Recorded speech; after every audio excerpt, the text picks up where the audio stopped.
আসসালামু আলাইকুম। আমরা পাওয়ার পয়েন্ট প্রেজেন্টেশনের আরেকটি বিষয় দেখব।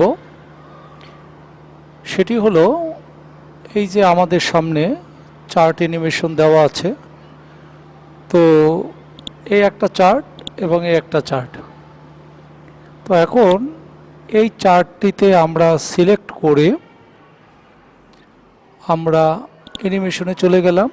এখান থেকে আমরা ফ্লাই ইনে চলে গেলাম। এখন এই অবস্থায় আমরা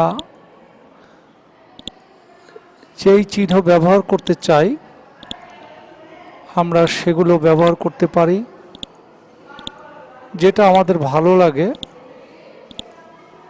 সেটা ব্যবহার করতে চাই। যে কোথা থেকে আসবে চিহ্নটা দেওয়া আছে এই।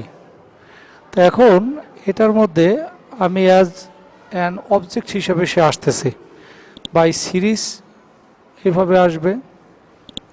তারপরে বাই ক্যাটাগরি দিলে এভাবে আসবে, বাই এলিমেন্ট ইন সিরিজ এভাবে আসবে,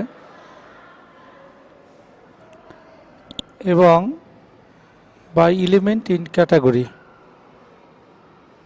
এভাবে করে আমরা দেখাতে পারি চার্টের বিষয়টা। তো আমরা যদি এই চার্টটিতে যাই, আমরা অ্যানিমেশনে গিয়ে এটাকে আমরা হুইল দিলাম। দেওয়ার পরে আমরা এখান থেকে বাই ক্যাটাগরিতে যদি সিলেক্ট করি এবং এটাকে যদি স্লাইড শোতে নিয়ে আসি, তাহলে আমরা একটু দেখি যে কিভাবে আসছে।